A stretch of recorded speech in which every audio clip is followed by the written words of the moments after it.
रायगडावर काळोखा पसरला होता. स्वराज्याचे दुसरे छत्रपती संभाजी महाराज आता या जगात नव्हते.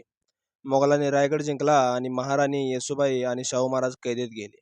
पण त्या काळात एक नाव इतिहासाच्या गर्दीत हरवून गेलं, ते म्हणजे भवानीबाई, संभाजी महाराजांच्या ज्येष्ठ कन्या, छत्रपती शिवाजी महाराजांची नात आणि स्वराज्याच्या संघर्षाची शांत साक्षीदार.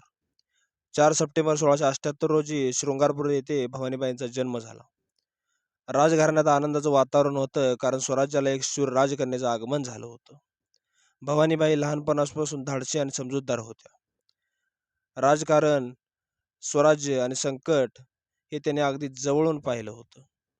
पुढे त्यांचा विवाह शंकररावजी महाडिक यांच्याशी झाला. महाडिक घराणं म्हणजे स्वराज्याचे प्राण देणारं घराणं.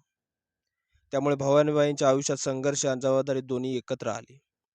1689 मध्ये संभाजी महाराजांच्या मृत्यूनंतर औरंगजेबाने संपूर्ण मराठा साम्राज्य संपवण्याचा निर्धार केला होता. गावागावात मोगली सैन्याचा अत्याचार सुरू होता. लोक भीतीत जगत होते. अशा कठीण काळात भवानीबाई आणि शंकररावजी महाडिक स्वराज्यासाठी खंबीर उभे राहिले.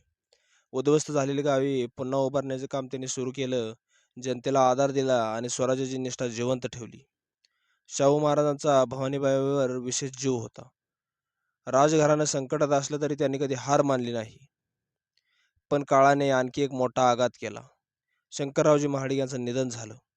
पृथ्वीच्या मृत्यूनंतर भवानीबाई सतीमध्ये जाण्याचा निर्णय घेतला आणि स्वराज्याच्या इतिहासात आणखी एक अध्याय शांतपणे संपला. आज ही तारळे परिसरात भवानीबाईंची समाधी आहे. पण एक दुर्दैव इतकंच, ज्या राजकन्येने स्वराज्यासाठी आयुष्य झोकून दिलं, तिचं नाव इतिहासात फार कमी लोकांना माहीत आहे. भवानीबाई एक राजकन्या, संघर्ष आणि स्वराज्याच्या अखेरपर्यंत निष्ठावंत राहिलेली एक छत्रपती संभाजी महाराजांची शूरकन्या. मित्रांनो, हा इतिहास तुम्हाला कसा वाटला?